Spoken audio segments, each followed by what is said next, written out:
kita akan memulai ibadah Advent ketiga tanggal 17 Desember 2021. Sebelumnya kita akan menyanyikan nyanyian dari Kidung Jemaat nomor 84 ayat 1.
Sebab seorang anak telah lahir untuk kita, seorang putra telah diberikan untuk kita.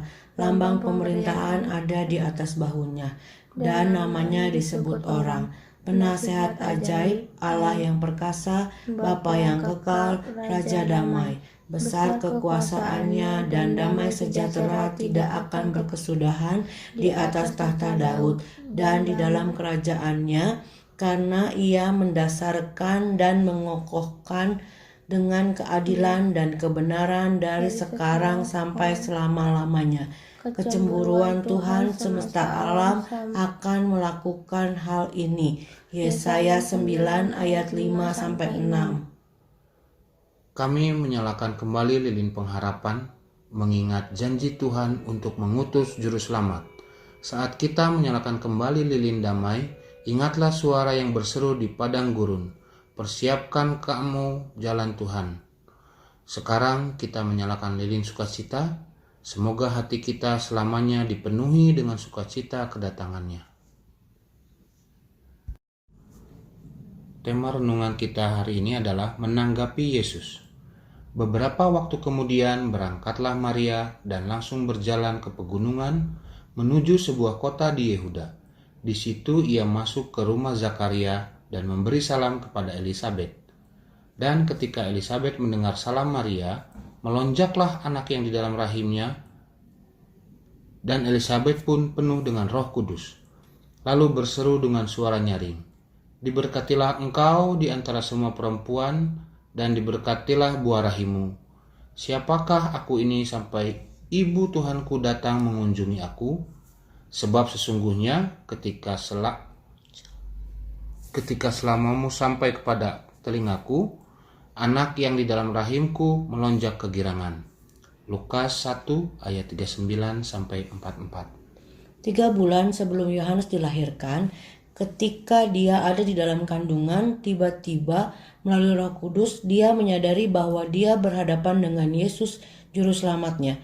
Apa yang bisa dia lakukan? Dia tidak bisa berjalan, dia tidak bisa bicara, dia bahkan belum lahir. Yang bisa dia lakukan hanyalah melompat kegirangan, dan itulah yang dia lakukan.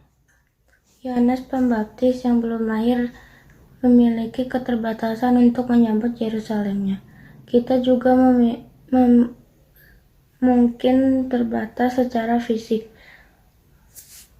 Misalnya, saya sendiri tidak bisa berlutut. Keterbatasan fisik menghambat seseorang yang tidak memiliki mobil tidak dapat dengan mudah sampai ke gereja. Orang Kristen yang tinggal di antara orang-orang non-Kristen sulit untuk beribadah atau berkumpul dengan orang-orang percaya lainnya. Mereka yang kekurangan uang membuat sulit bagi mereka untuk menyambut Yesus dengan bantu yang terhina dari saudara-saudara Tuhan. Matius 25 ayat 40b. Kita sangat mudah untuk tertekan karena hal-hal yang tidak dapat kita lakukan, tetapi Roh Kudus membantu kita dalam kelemahan kita. Dialah yang membiarkan bayi Yohanes tahu bahwa Yesus ada di dekatnya, di dalam rahim ibunya. Dialah yang menciptakan iman kita, membawa kita untuk mengenal Yesus yang mati dan bangkit untuk kita. Kita dapat mempercayai Allah karena Roh Kudus membantu kita terus menanggapi dengan kasih dan sukacita Yesus Juru Selamat kita. Tidak peduli seberapa terbalas keadaan kita. Refleksi. Bagaimana Anda melihat Tuhan terus bekerja dengan dan melalui Anda? Mari kita berdoa.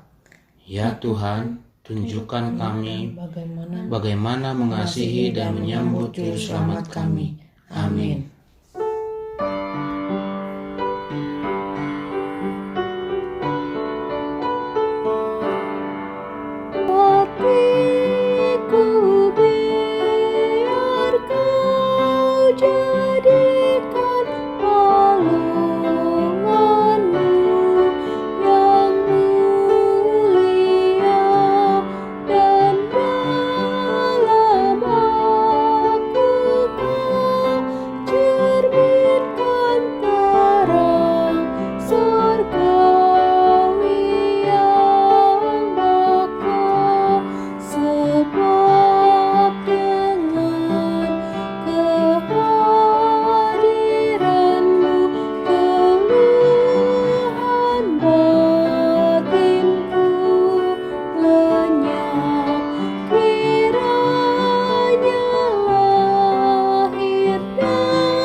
Mari kita berdoa. Ya Allah, kami dipenuhi dengan sukacita karena kami memiliki harapan dan kedamaian bahwa Anda telah mengirim putra Anda untuk semua yang percaya. Bantu kami menjadi suara yang mewartakan kasih, karunia, dan kebenaran. Bapa kami yang di surga, dikuduskanlah nama-Mu, datanglah kerajaan-Mu, jadilah kehendak-Mu di bumi seperti di surga. Berikanlah kami pada hari ini makanan kami yang secukupnya, dan ampunilah kami akan kesalahan kami, seperti kami juga mengampuni orang yang bersalah pada kami. Dan janganlah membawa kami ke dalam pencobaan, tetapi lepaskanlah kami daripada yang jahat. Karena Engkau yang punya kerajaan, dan kuasa, dan kemuliaan sampai selama-lamanya. Amin. Kita tutup renungan hari ini, dan sebelum mematikan lilin, kita bernyanyi dari Kidung Jemaat nomor 350 ayat 1.